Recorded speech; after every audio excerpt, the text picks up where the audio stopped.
Apabila saudara tinggal di Tanah Karo dan sekitarnya, seperti di mana saya tinggal saat ini, saudara mungkin juga merasakan betapa dinginnya cuaca pada hari-hari ini. Hujan hampir-hampir tidak berhenti, saudaraku. Dan apa yang terjadi ketika itu menjadi bagian daripada hari-hari kita. Amsal 20 ayat 4 mengatakan begini. Pada musim dingin, si pemalas tidak membajak. Jikalau ia mencari pada musim menuai, maka tidak ada apa-apa.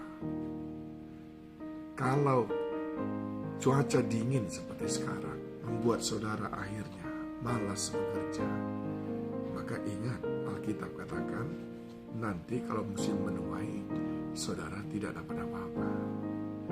Itu sebabnya saudaraku, kita perlu untuk selalu mengantisipasi dan tidak pernah habis akal menghadapi perubahan musim demi musim dalam hidup kita. Karena kemalasan, kemalasan beresiko sangat serius. 5 risiko kemalasan. Yang pertama, karena engkau malas, engkau akan menghamba pada manusia. Amsal 12 ayat 24. Tangan orang rajin memegang kekuasaan, tetapi kemalasan mengakibatkan kerja paksa. Karena kita malas, akhirnya kita menjadi peminta-minta. Kadang-kadang kita terjerat dengan rentenir, tutup lubang gali lubang, saudaraku. Karena kita malas, terutama pada musim dingin seperti sekarang ini. Ingat, kemalasan, satu, membuat kita menghamba pada manusia. Yang kedua, saudaraku, karena kita malas, maka kita menjadi miskin. Amsal 19 ayat 15.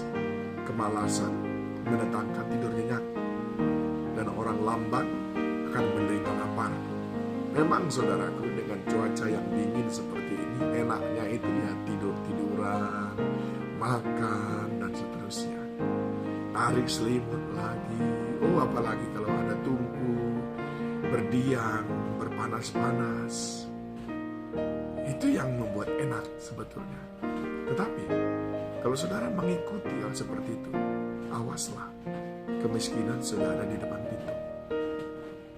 Yang ketiga, apa yang akan diterima oleh seorang pemalas? Maka dia akan mengalami persoalan-persoalan yang berentetan. Pengkhotbah 10 ayat 18. Oleh karena kemalasan runtuhlah atap, dan oleh karena kelambanan tangan bocorlah rumah. Jadi kalau bocor rumah saudaraku tidak langsung diperbaiki, apa jadinya? Maka sebentar lagi langit-langitnya pun akan kena air. Runtuhlah langit-langitnya. Lalu sesudah itu turun lagi ke bawah air. Karena kemalasan saudaraku, apa yang terjadi? Kita miskin. Kita nggak bisa menyekolahkan anak. Kita tidak bisa ke rumah sakit saat kita sakit. Itulah resiko ketika kita malas. Dan yang keempat, saudaraku, orang malas itu adalah orang yang menjengkelkan bagi orang lain. Amsal 10 ayat 26. Seperti cuka bagi gigi dan asap bagi mata, demikianlah si pemalas bagi orang yang menyuruhnya. Disuruh nggak mau, ada aja alasannya. Amsal 26 ayat 13. Berkatalah si pemalas, ada singa di jalan, ada singa di lorong. Ada saja alasannya. Sangat menjengkelkan, nyebelin orang malas itu. Nah, kalau orang sudah sebel sama kita, bagaimana orang akan mengasihi kita? Amsal 26 ayat 14. Seperti pintu berputar pada engselnya, demikianlah si pemalas di tempat tidurnya. Ngelihatnya aja kita udah sebel sekali. Tidur melulu, saudaraku. Nggak bangun-bangun. Ingat, si pemalas itu nyebelin, menjengkelkan. Ya, si pemalas itu apa? Menjadi hamba manusia. Kita mestinya menjadi hamba Tuhan, bukan hamba manusia. Si pemalas itu miskin, saudaraku.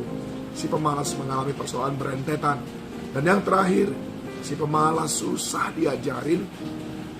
Amsal 26 ayat 16. Si pemalas menganggap dirinya lebih bijak daripada 7 orang yang menjawab dengan bijaksana. Diajarin nggak mau, diajarin nggak mau. Sebetulnya bukan dia nggak mau dengar, tapi karena dia malas. Suruh, oke, kamu mulai usaha ini, mulai kerjakan ini. Dia nggak mau.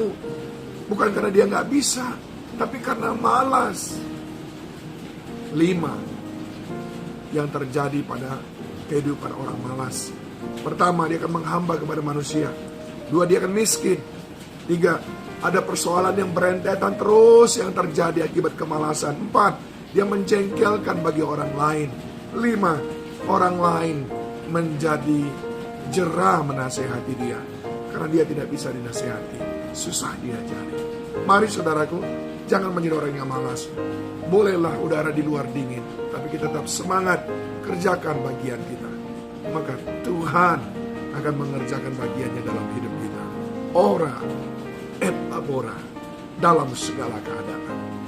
Tuhan Yesus menolong kita.